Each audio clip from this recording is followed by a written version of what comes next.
সামনে রমজান মাস, কিছু কথা বলা যাবে কি? এক মুরিদ আর এক পীর সাহেব। মুরিদ খালি পীর সাহেবের কাছে যা কয় যে আমি আল্লাহকে দেখব। মুরিদ কি কয় বলেন তো? আমি আল্লাহকে দেখব। পীর সাহেব কয় সাংঘাতিক, আমি পীরে কামেল হলাম, আল্লাহকে দেখতে পারলাম না। মুরিদ তো আমার সাংঘাতিক বেদব হয়ে গেছে, কয় আমি আল্লাহকে দেখব। কোন আল্লাহকে দেখা যাবে? হ্যাঁ, দেখার কোনো বিধান আছে? কিন্তু মুরিদ ছাড়ে না। মাঝে মধ্যে পীর সাহেব এমন ধমক দেয়, ধমক শুনে মুরিদ চলে যায়।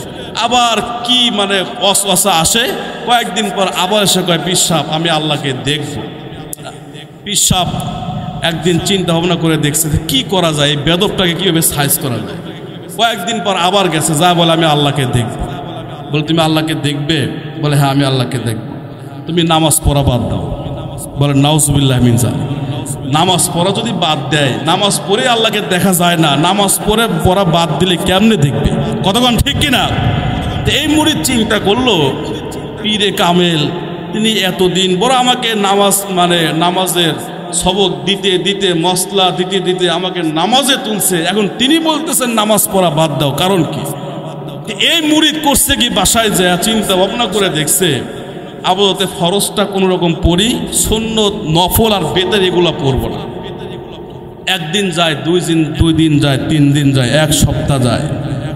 হঠাৎ করে স্বপ্নের মাঝে দেখেন ওই যে মদিনাওয়ালা রহমাতাল লিল আলামিন মুরিদের সাথে সাক্ষাৎ দেয়। ইয়া আব্দুল্লাহ, হে আশিকে রাসূল, আমার কি অপরাধ ছিল? আমি মদিনাওয়ালা, তোমার সাথে তো কোনো শত্রুতা নয়, খুব খেয়াল করে বুঝবেন, উদাহরণ দিচ্ছি। তোমার সাথে আমার কোনো লেনদেন নাই, কোনো অসুবিধা নাই।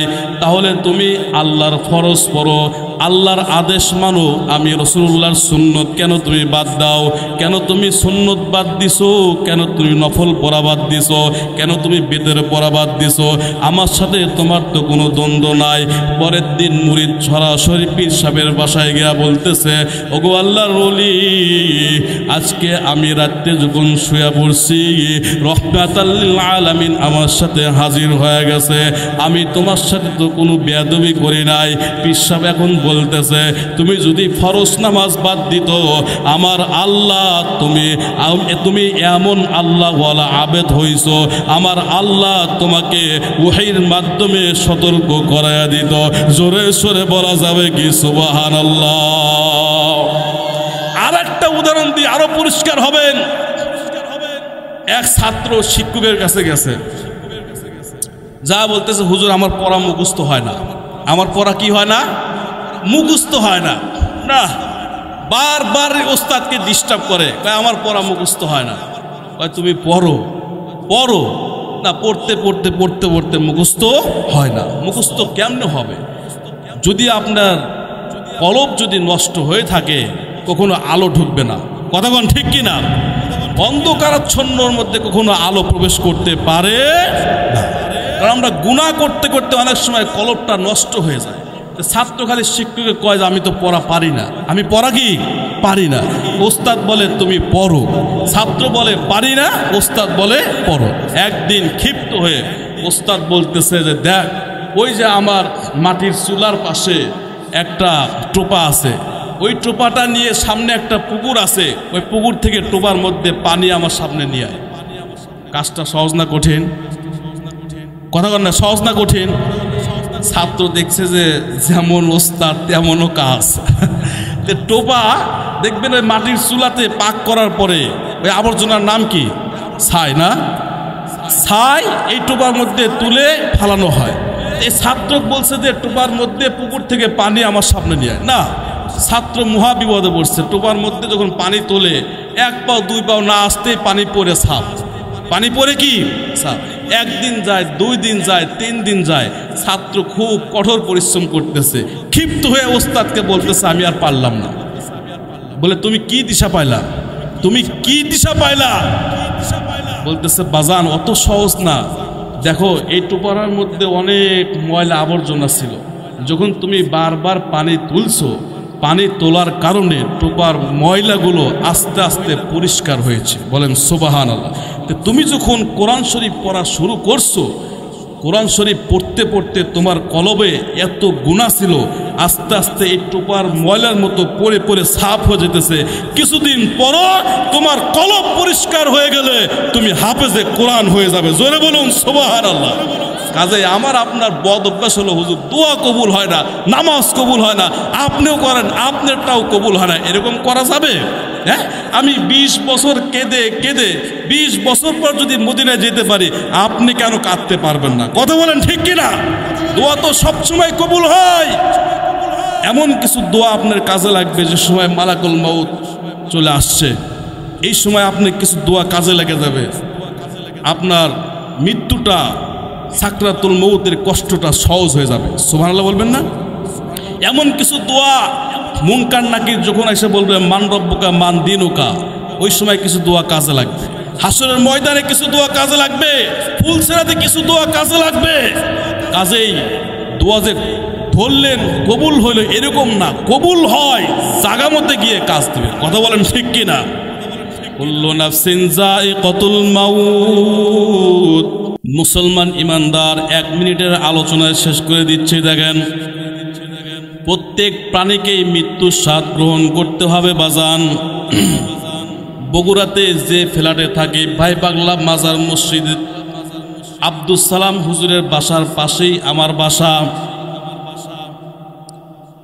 আমি যখন উমরা থেকে আসলাম বাজান, উমরা হজ থেকে আসার পর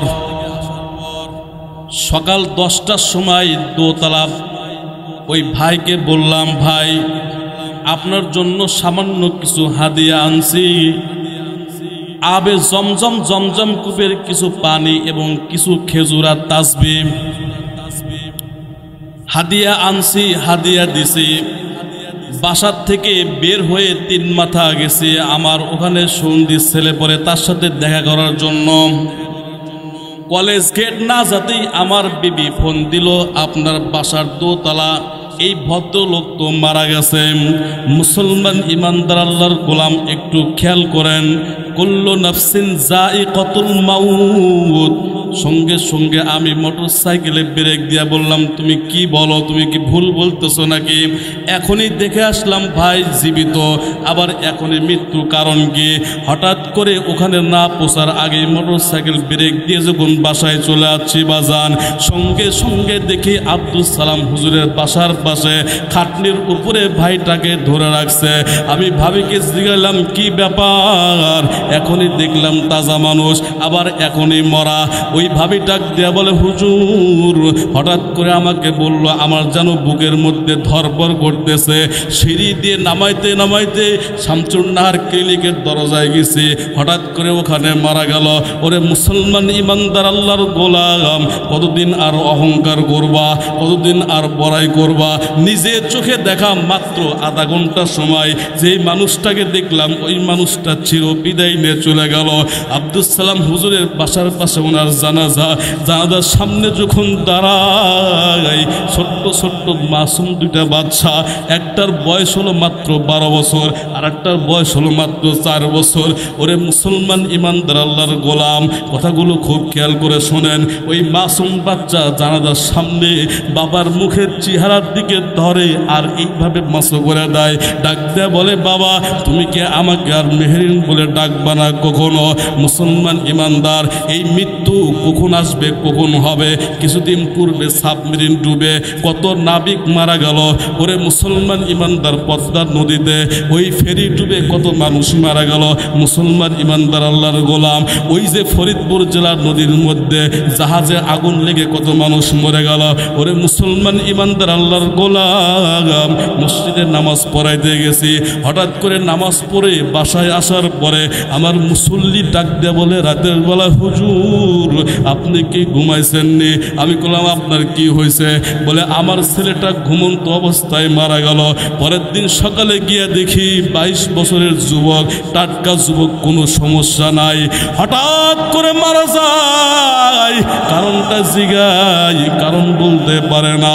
পরের দিন জানাজা নামাজ দিয়ে দিলাম। আপনার সোলের লাশটা যদি বাবার কাঁধে ওঠে, বাবা যদি কবরে নামায়, কষ্ট বেশি না কম, জোরে বলুন ঠিক কিনা? সামনে রমজান মাস, পাটা একটু আগায় দেন, পা ধরবো, পা ধরতে রাজি আছি, কিন্তু আল্লাহর কাছে দুইটা হাত উত্তোলন করে বলা যাবে কি? হাত তোলেন, আজ থেকে 5 ওয়াক্ত নামাজ বা জামাতের সাথে পড়ব। কারা কারা রাজি? দুই হাত তুলে আমার আল্লাহকে দেখা দেন। লিল্লাহ তাকবীর, নারে তাকবীর। রব্বুল আলামিন আজকে এই মুসল্লিদেরকে আপনি কবুল করে আনান। আমার কাছে দেওয়ার মতো কিছু নাই। এই শাবানের রাত্রিতে আল্লাহ, অত্যন্ত পবিত্র রাত্রিতে আপনার কাছে বলে দেয়, এই মুসল্লিদেরকে যে পর্যন্ত হায়াত দান, 5 ওয়াক্ত নামাজ বা জামাতের সাথে আদায় করার তৌফিক দান, বলেন আমিন। তাই মৃত্যু কখন আসবে এটা কি বলা যাবে? বলা যাবে না। এজন্য যুবক ভাই খুবই সাবধান। যে কোনো মুহূর্তে আমাকে আপনার ডাক আসতে পারে। যে কোনো মুহূর্তে এখানে বসে আছি, এই টেস্ট পার নাও হতে পারে, মাহফিল অতিক্রম নাও করতে পারে। এজন্য মৃত্যুর কথা খেয়াল করব, বারবার খেয়াল করব। আকসিরু যিকরুহা যিমিন লাজ্জাতিল মাউত। আল্লাহ রাসূল বলেন, যে ব্যক্তি 20 দিনে 20 মর্তবা মৃত্যুর কথা স্মরণ করবে, দুনিয়ার সমস্ত লোভ লালসা তাকে গ্রাস করতে পারবে না। জোরে বলুন ঠিক কিনা? আকসিরু যিকরুহা যিমিন লাজ্জাতিল মাউত। মৃত্যুর কথা বেশি বেশি স্মরণ করবেন। সমস্ত গুনাহ, সমস্ত হারাম কাজ, সমস্ত অশ্লীলতা, অবৈধ কাজ থেকে মৃত্যুর স্মরণ আপনাকে বিরুদ্ধে রাখবে। জোরে বলুন সুবহানাল্লাহ। সম্মানিত সুধী, সামনে রমজান মাস আসতেছে। দেখবেন নির্বাচন শুরু হওয়ার কমসে কম 1 মাস পূর্বেই আমাদের যে প্রচারণা শুরু হয় কি হয় না? জোরে বলেন। এই মাহফিলটা যে করবেন, তাও তো কমসে কম 3-4 দিন আগের থেকে আমাদের প্রচার শুরু হয়েছে। ভাইজানের কাছে যাওয়া হয়েছে, তাকে দাওয়াত দেওয়া লাগছে, তারপরে সে এখানে এসে মাহফিলটা আপনার সাকসেস। কথা বলেন ঠিক কিনা? কাজে সামনে রমজান মাস, আমরা আলেম ওলামা যদি প্রচার না করি, তাহলে আপনারা এই কথাগুলো কোথায় পাবেন? এই জন্য কিছু কথা বলবো, শুনবেন তো? হযরত সালমান রাদিয়াল্লাহু তাআলা আনহু থেকে বর্ণিত, আল্লাহর নবীর জলিল কদর সাহাবী হযরত সালমান রাদিয়াল্লাহু তাআলা আনহু থেকে বর্ণিত, তিনি বলেন, রাসূল কারীম সাল্লাল্লাহু আলাইহি ওয়াসাল্লাম আমাদেরকে শাবান মাসের শেষ দিকে নসিহত করতেন, হে সালমান শুনে রাখো, তোমাদের উপর এমন একটি মহান মাস, এমন একটি বরকতময় মাস ছায়াস্বরূপ সমাগত, যেই মাসে এমন একটি রাত আল্লাহ রব্বুল আলামিন উম্মতে মুহাম্মাদের জন্য গিফট দিয়েছেন। 1 রাতের আমল করলে 1000 মাস অপেক্ষা উত্তম। জোরে বলা যাবে কি সুবহানাল্লাহ? যেই মাসের রোজাকে আল্লাহ রব্বুল আলামিন উম্মতে মুহাম্মাদের জন্য ফরজ করছেন, যে মাসের রাতের কিয়ামকে, তারাবির নামাজকে পুণ্যের কাজ হিসাবে সাব্যস্ত করছেন, এটা এমন একটি মাস যে মাসে একটি নফল করলে অন্য মাসে একটি ফরজ আদায় হয়ে যায়। জোরে বলুন সুবহানাল্লাহ। রমজান মাস এমন একটি মাস, একটা ফরজ আদায় করলে অন্য মাসে 70টি ফরজ আদায়ের সমতুল্য হয়ে যায়। এটা হলো ধৈর্যের মাস, আর ধৈর্যের বিনিময় হলো একমাত্র জান্নাত। জোরে বলা যাবে কি সুবহানাল্লাহ? এটা হলো সহানুভূতির মাস।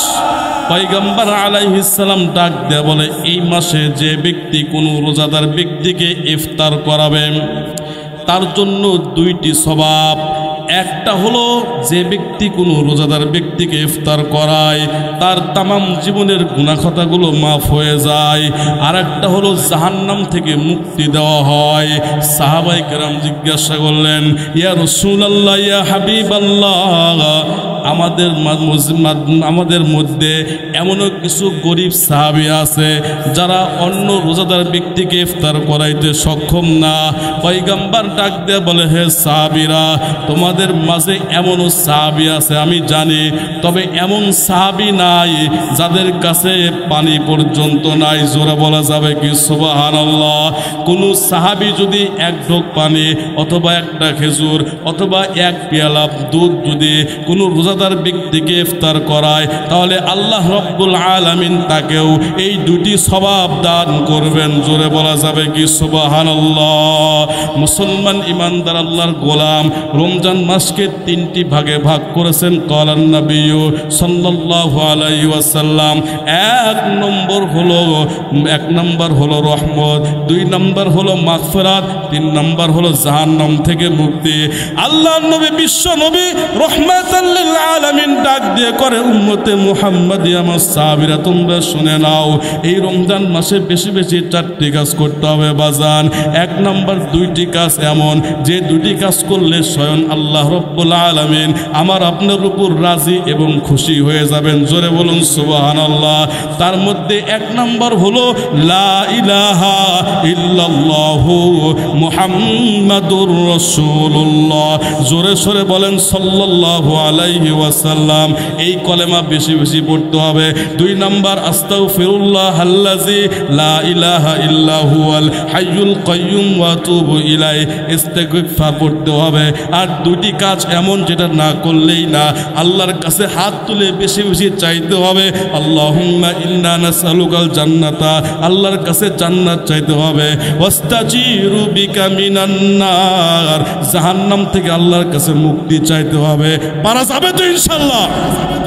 রমজান মাসে 5টি বৈশিষ্ট্য উম্মতে মুহাম্মাদীকে দেওয়া হয়েছে যা অন্য কোনো উম্মতকে দেওয়া হয় না। তার 1 নম্বর হলো ফজর পর থেকে সূর্যাস্ত পর্যন্ত আল্লাহর বান্দা ও বান্দিরা যখন অনাহার থাকে তখন এই পাকস্থলী থেকে একটা ঘ্রাণ বের হয়। আল্লাহ রসুল বলেন এই ঘ্রাণটা হলো মিশকে আম্বরের চেয়েও অধিক প্রিয় ঘ্রাণ। সুবহানাল্লাহ বলবেন না? 2 নম্বর হলো রোজাদার ব্যক্তির জন্য আসমানের উপরে আসমানের নিচে, জমিনের উপরে জমিনের নিচে সমস্ত মাখলুকাত রোজাদার ব্যক্তির জন্য মাগফিরাত করতে থাকে। বলেন সুবহানাল্লাহ। 3 নম্বর বৈশিষ্ট্য হলো রোজাদার ব্যক্তির জন্য বছরের শুরু থেকে শেষ পর্যন্ত জান্নাতটাকে অপূর্ব সুঘ্রাণ দ্বারা ধ্বনি দেওয়া হয় এবং সুসজ্জিত করা হয়। বলেন সুবহানাল্লাহ। 4 নম্বর বৈশিষ্ট্য হলো ওয়াসুলসিলাত শায়াতিন, আল্লাহ রব্বুল আলামিন জিব্রাইলকে ডাক দিয়ে বলে, জিব্রাইল, এই দুনিয়ার মধ্যে যত শয়তান আছে এই শয়তানগুলোকে শৃঙ্খলাবদ্ধ করে সমুদ্রের মধ্যে নিক্ষিপ্ত করো, যেন শয়তান বান্দার রোজাকে নষ্ট করতে না পারে। বলেন সুবহানাল্লাহ। 5 নম্বর বৈশিষ্ট্য হলো বাজান, শেষ রাত্রিতে যখন বান্দা সেহরি খায় এবং নামাজের দণ্ডায়মান হয়, নামাজ পড়ে আল্লাহর কাছে হাত তোলার পূর্বেই রোজাদার ব্যক্তির সমস্ত গুনাহ খাতা আল্লাহ তাআলা মাফ করে দেন। বলা যাবে কি সুবহানাল্লাহ? সম্মানিত সুধী, রমজান মাস আসতেছে বিদায়, এই শাবান মাসে আমরা একটু নফল রোজা বেশি বেশি রাখবো। পারবো তো ইনশাল্লাহ? পারবো তো ইনশাল্লাহ? একটা রেওয়ায়তে আসছে যে শাবান মাসের এত ফজিলত, যেহেতু গতকাল চলে গেল, তাও শাবান মাস যেহেতু আছে, লাইলাতুল নিসফি মিন শাবান গতকাল চলে গিয়েছে। দুররাতুন নাসিহিন কিতাবের লেখক লিখছেন, ঈসা পয়গম্বর আলাইহিস সালাম, দুররাতুন নাসিহিন একটা উর্দু কিতাব, যার মধ্যে আমি দেখলাম আজকে পাইলাম ঈসা আলাইহিস সালাম তিনি আমার আপনার পয়গম্বর আলাইহিস সালামের 1 বছর আমার আপনার পয়গম্বর আলাইহিস সালামের পূর্বে আসছিলেন। নাম কি বলেন তো? ঈসা আলাইহিস সালাম। মাদাইন শহরে তেনার জন্ম, পিতা ছাড়াই শুধু মা ছিল। সুবহানাল্লাহ বলবেন না? ঈসা আলাইহিস সালাম তিনি চিন্তা করলেন, তিনি একবার ভ্রমণ করতেছিলেন দেখলেন সামনে বড় পাহাড়, ভ্রমণ করার সময় যদি ডানে বামে কোনো আশ্চর্য কিছু থাকে এগুলো আমরা দেখতে চাই, বলেন সুবহানাল্লাহ। সৌদি আরব ইন্ডিয়াতে ভ্রমণ করলাম, যে জিনিসগুলো দেখছি আমার তো মনে হয় আমার নজর ছিল ভালো, দেখার পরে ঈমান আরো বৃদ্ধি পাইছে। সুবহানাল্লাহ বলবেন না? যদি উদ্দেশ্য ভালো থাকে মাকসাদ পর্যন্ত কে পৌঁছাবে? ঈসা পয়গম্বর আলাইহিস সালাম দেখলেন বড় একটা পাহাড়, সুন্দর পাহাড়। ঈসা পয়গম্বর আলাইহিস সালাম পাহাড়ের উপরে আস্তে আস্তে উঠতেছেন, কষ্ট করে পাহাড়ের চূড়ায় পর্যন্ত পৌঁছে গেছে রে মুসলমান। হঠাৎ করে পাহাড়ের উপর দেখে সুন্দর একটা পাথর, দুধের মতো সাদা পাথর। ঈসা পয়গম্বর আলাইহিস সালাম পাথরের চতুর্দিক থেকে শুধু ঘোরে আর ঘোরে। হঠাৎ করে ওহী নাজিল হলো, পয়গম্বর এই পাথরের ভিতরে কি আপনি কি দেখতে চান? বলে হ্যাঁ হ্যাঁ, আমি এই পাথরের ভিতরে কি এটা আমি দেখতে চাই। ঈসা নবীকে ডাক দিয়ে বলা হলো, একটা পাথর দিয়ে এই পাথরটার উপর আপনি আঘাত করেন। ঈসা পয়গম্বর আলাইহিস সালাম যখন পাথরের উপর আঘাত করছে, হঠাৎ করে পাথরটা দ্বিখণ্ডিত হয়ে যায়। একজন বৃদ্ধ মানুষ, সুন্দর চেহারার অধিকারী, পশমের পোশাক পরিহিত একজন বৃদ্ধা মানুষ বের হয়, যার হাতে ছিল একটা লাঠি, পাশে ছিল আঙ্গুর। হঠাৎ করে ঈসা পয়গম্বর আলাইহিস সালাম এই আল্লাহর বান্দাকে ডাক দেয়া বলে, মান আনতা, আপনি কে? বলে আপনি আমাকে চিনবেন না। বলে আপনি কে? বলে আমি আল্লাহর পয়গম্বর ঈসা আলাইহিস সালাম। বলে এখানে কে? বলে আপনাকে দেখার জন্য আসছে। ঈসা পয়গম্বর ডাক দেয়া বলে, হে আব্দুল্লাহ, আল্লাহর বান্দা, কতদিন যাবত আপনি এই পাথরের মধ্যে অবস্থান করতেছেন?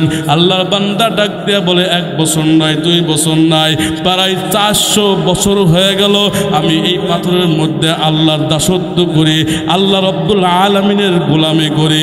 ঈসা আলাইহিস সালাম ডাক দেয়া বলে, এই আঙ্গুর কোথায় থেকে পালেন? বলে প্রত্যেক দিন ফেরেশতারা, আমি আল্লাহর দাসত্ব করি বিদায় প্রত্যেক দিন ফেরেশতারা জান্নাতের আঙ্গুর বাগান থেকে আমাকে অল্প কিছু আঙ্গুর নিয়ে এসে দেয়, যে এইগুলো আপনি খাবেন আর আল্লাহর পায়ে, আল্লাহর কুদরতি পায়ে সিজদা দিয়ে দিবেন। জোরে বলা যাবে কি সুবহানাল্লাহ?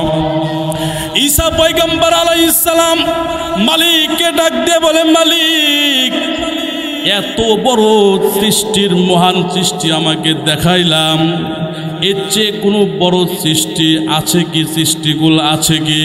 আল্লাহ রব্বুল আলামিন ঈসা নবীকে ডাক দেয়া বলে, হ্যাঁ হ্যাঁ, আমি এর চেয়ে আরো সুন্দর করে যাচাই বাছাই করে উম্মতে মুহাম্মাদীকে আমি সৃষ্টি করেছি।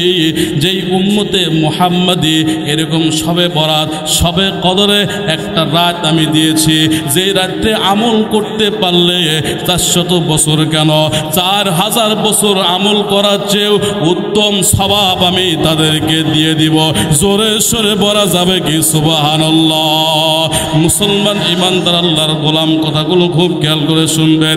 ঈসা নবী সিজদায় পড়ে ডাক দিয়ে বলে, আল্লাহ, নবী হওয়ার দরকার নাই, উম্মতে মুহাম্মাদীর হওয়ার যদি সুযোগ থাকে তাহলে আমাকে উম্মতে মুহাম্মাদীর পরিচয় আমি যেন দিতে পারি। জোরে সোরে বলা যাবে কি সুবহানাল্লাহ? কাজেই গুরুত্বপূর্ণ যে দিনগুলো আসতেছে, সামনে রমজান মাস আসতেছে, এরপরে আমাদের লাইলাতুল কদর পাবো, 2 ঈদ পাবো।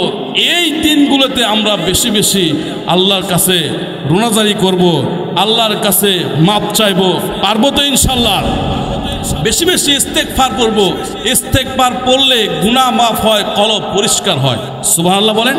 আমাদের গুনাহ কম বেশি হয়ে যায়। আল্লাহ নবী বলেন যে 3 তরিকা ইস্তেগফার করতে হবে। কয় তরিকা বলেন তো? আমাদের গুনাহ হয়ে যায়। সুন্দর একটা পোশাক পরছি, যদি ধুলাবালু লাগে তাহলে এই পোশাক আবার আপনার হুইল পাউডার দিয়ে পরিষ্কার করলে আবার সুন্দর লাগবে। কথাটা ঠিক কিনা? তেমনি আমি আপনার গুনাহ করার পর কলব যখন নষ্ট হয়ে যায় বাজান, ইস্তেগফার করতে হবে, তওবা করতে হবে। খাস দিলে তওবা। দেখবেন সারা জীবন তওবা করে না, আগাম কুকাম করে চলে, শেষ বয়সে গড়গড়ার সময় ইমাম মুয়াজ্জিনকে নিয়ে 500 টাকা দিয়ে তওবা করায়। ওই তওবা আর আপনি যদি একাকিত্বভাবে তওবা করেন, কোনটা উত্তম? তওবা তো তেমন কিছু না, আল্লাহর কাছে মাপ চাওয়া, যে আল্লাহ যত আগাম কুগাম করছি আজকের থেকে মাপ চাইলাম, আমি এগুলা ছেড়ে দিলাম, আর করবো না। ইমামের চেয়েও আপনি বড় তওবা করলেন, সুবহানাল্লাহ বলবেন না? ইমাম লাগবে কেন? ইমামকে কেন টাকা দিতে হবে? এটাই তোমার বুঝে আসে। আল্লাহ নবী বলেন তওবাতুল কালব, কলবের তওবা। এই তওবাটা কি? বলে শেষ রাত্রিতে উঠে 2 রাকাত 4 রাকাত নামাজ আদায় করো, আর নামাজের মুসাল্লায় বসে একবারে কলব থেকে আল্লাহর কাছে তওবা করো, অতীতে যা ভুল ত্রুটি করছি আর জীবনে করব না। সুবহানাল্লাহ বলেন। 2 নাম্বার তাওবাতুল ইস্তিগফার, যেটা নবী সাল্লাল্লাহু আলাইহি সাল্লাম পড়ছেন 70 মাররা, বলা হয়েছে 70 বার বা তার অধিক বা 100 বার তওবা পড়ছেন। আল্লাহ নবী বলেন আস্তাগফিরুল্লাহাল্লাযী লা ইলাহা ইল্লা হুয়াল হাইয়ুল কাইয়্যুম ওয়া আতুবু ইলাইহি, আস্তাগফিরুল্লাহ রাব্বি মিন কুল্লি যামবিন ওয়া আতুবু ইলাইহি। সব না বলতে পারলে আস্তাগফিরুল্লাহ আস্তাগফিরুল্লাহ বলতে পারবেন তো? 3 নাম্বার তওবা তো আমালে সালেহ করতে হবে, অর্থাৎ একটা গুনাহ আপনার হয়ে গেছে, সঙ্গে সঙ্গে যে কোনো একটা ভালো কাজ করেন, 2টা টাকা মসজিদে দান করে দিলেন, বা একজন মাওলানা সাহেবকে চা খাওয়ালেন, যে হুজুর আমি তো এই গুনাহ করছি, এখন তোর তরিকায় মাপ চাইলে এটা মাফ হয়ে যাবে। অর্থাৎ একটা গুনাহ হয়ে গেল, একটা নেক আমল করলেন। এই 3 ভাবে তওবা করার কথা হাদিসে এসেছে। 1 নাম্বার হলো তওবাতুল কালব, 2 নাম্বার হলো তাওবাতুল ইস্তিগফার, 3 নাম্বার তওবা আমলে সালেহ আমল করতে হবে। সম্মানিত সুধী, আসুন সময় শেষের দিকে আনুল ভাই বলছিল যে হুজুর যদি সময় পান তাহলে সূরা আসরের একটা তাফসীর করেন। এখন যদি সূরা আসরের তাফসীর ধরি তাহলে তো ধরেন আরো 2 ঘন্টা চলে যাবে। তা আমি শুধু সংক্ষিপ্ত বলি, সংক্ষিপ্ত। আমি তাফসীরের উপরেই লেখাপড়া করছি বাজান। অনুযায়ী যদি কোনো ব্যক্তি আমল করে তাহলে সে পাক্কা মুমিন এবং বিনা হিসাবে সে জান্নাতে যাবে। বলেন সুবহানাল্লাহ। আয়াতটা পরে আমি অর্থ বলে দিই, দেখেন ওয়াল আসর, আল্লাহ তাআলা বলতেছেন সময়ের শপথ, যুগের কসম, ইন্নাল ইনসানা লাফি খুসর, সমস্ত ইনসান মানুষ লাফি খুসর, ক্ষতিগ্রস্তর মধ্যে আছে, ইল্লাল্লাযীনা আমানু, তবে নিশ্চয় ইমানদাররা ছাড়া। সুবহানাল্লাহ বলেন। কারা ইমানদার? আমানতু বিল্লাহি ওয়া মালাইকাতিহি ওয়া কুতুবিহি ওয়া রুসুলিহি ওয়াল ইয়াউমিল আখির ওয়াল কদরি খাইরিহি ওয়া শাররিহি মিনাল্লাহি তাআলা ওয়াল বাসি বাদাল মাউত। বলেন সুবহানাল্লাহ। আমানতু বিল্লাহ, আল্লাহর উপর ঈমান আনলেন, ওয়া মালাইকা, ফেরেশতাদের উপর ঈমান, ওয়া কুতুবিহি, কিতাব সমূহের উপর ঈমান, ওয়া রুসুলিহি, আম্বিয়াগণের উপর ঈমান, ওয়াল ইয়াউমিল আখির, আখিরাত দিবসের উপর ঈমান আনলেন, ওয়াল কদরি খাইরিহি, ভালো এবং মন্দ উভয়ের বিষয়ের উপর ঈমান আনছেন, ওয়াল বাসি বাদাল মাউত, মৃত্যুর পরে যে উঠতে হবে এই মৃত্যুর পরে ওঠার উপরও ঈমান আনছেন, তাহলে আপনি ঈমানদার। বলেন সুবহানাল্লাহ। এই ঈমানদার কখনো যা কিছু হয় না হয় সব কার পক্ষ থেকে হয়? আল্লাহর পক্ষ থেকে হয়। ইনি হলো ঈমানদার। ঈমানদার ক্ষতিগ্রস্তের মধ্যে নাই।